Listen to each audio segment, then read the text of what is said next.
Donc, la capsule sur le squat. La capsule sur le squat, on va travailler le squat aujourd'hui, selon moi, pour quelques raisons, dont mobilité à la hanche, puis gainage, core, parce que souvent, le cycliste va avoir des défauts posturaux en vélo, puis trop souvent va barrer ses coudes, puis n'utilisera pas nécessairement son core. Donc, on travaille beaucoup le core quand on fait du squat. Bien, c'est sûr, certain, parce qu'en fait, de garder la barre sur toi, tu as un engagement au niveau des abdominaux qui se fait pour essayer de garder une bonne posture puis soutenir la charge. Donc, ce qui va se transférer directement sur ta position en vélo.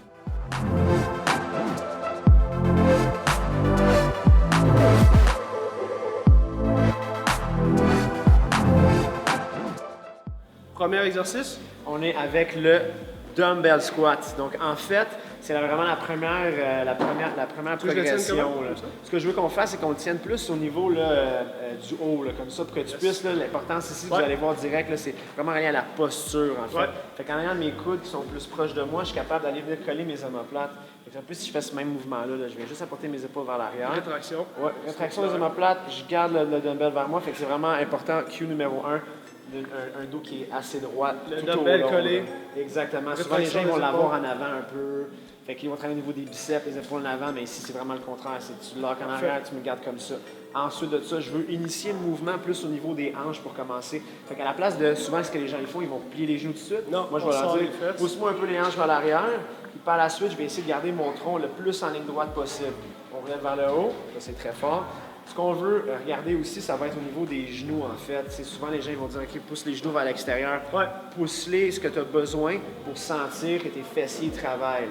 Fait qu'ici, on a plusieurs points qui travaillent. On a le haut de dos qui travaille en isométrie, donc qui garde vraiment une résistance ici.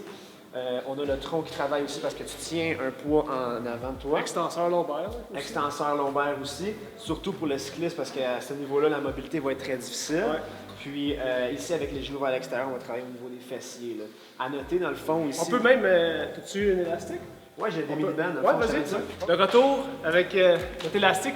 Ça, vous l'avez souvent vu. J'en ai même fait une capsule avec l'élastique pour vraiment aller recruter notre abduction, aller chercher à pousser dans l'élastique tout au long de notre mouvement. Donc, on reprend. Oui, même chose. Donc, je garde mon dumbbell exactement comme moi. Les omoplates vraiment bien engagés. Je pousse mes hanches un peu vers l'arrière et je descends, je garde mon dos droit. Je pousse dans mon élastique. Exactement. L'élastique donne un biofeedback qui va te permettre de pouvoir toujours penser à pousser tes genoux vers l'extérieur. C'est super important ici.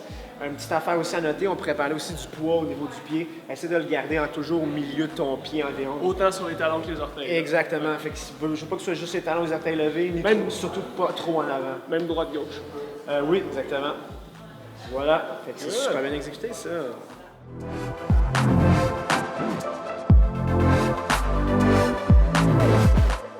OK, donc deuxième exercice de notre séquence, on va y aller avec la barre. On va commencer, pas de charge, juste pour que tu nous parles de l'exécution de ce mouvement-là. Parfait. Donc, avant de te prendre comme de ce côté-là, tu as demandé de te retourner par contre. Parfait. Fait qu'on va vraiment regarder là, au niveau de l'engagement. Tout à l'heure, on a parlé des omoplates bien engagés avec le dumbbell en avant, mais ça se traduit aussi quand tu prends la barre en fait. Fait que ce que je vais demander à Guillaume, en fait, ça va être de placer ses mains là, juste un peu plus larges que ses hanches sur la barre. Puis je vais essayer de squeezer la barre en deux pour que mes coudes puissent rentrer vraiment le plus proche de mon tronc possible. Fait que quand je vais passer en dessous, tu peux passer en dessous. Vous allez voir que ça va vous aider à vraiment garder là, toute la partie au milieu des trapèzes vraiment beaucoup plus engagée. Puis quand il va sortir la barre, il va avoir un tronc beaucoup plus droit. Il va sentir que la poitrine elle sort quasiment un peu plus. C'est ça que je vais essayer de lui demander de faire quand il va faire son squat. Donc le squat, en fait, on va faire on a dit les mains.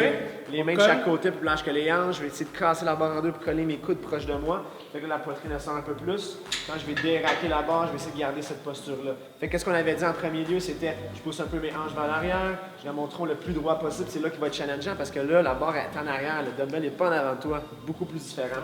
Donc on va essayer de voir s'il va être capable avec ses hanches de cycliste. Voir. On essaie ça. 6 mois, je pratique. OK. Alright, on descend avec les hanches vers l'arrière, les genoux un peu vers l'extérieur. Ça va super bien, on a une super bonne mobilité ici.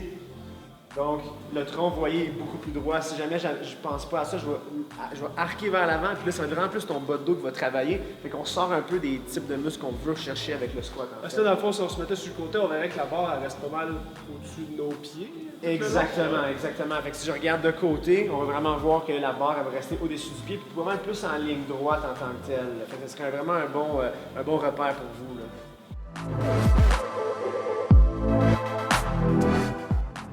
Bon, là, Dernier mouvement. On est rendu avec notre troisième mouvement qui va être le back rack lunge.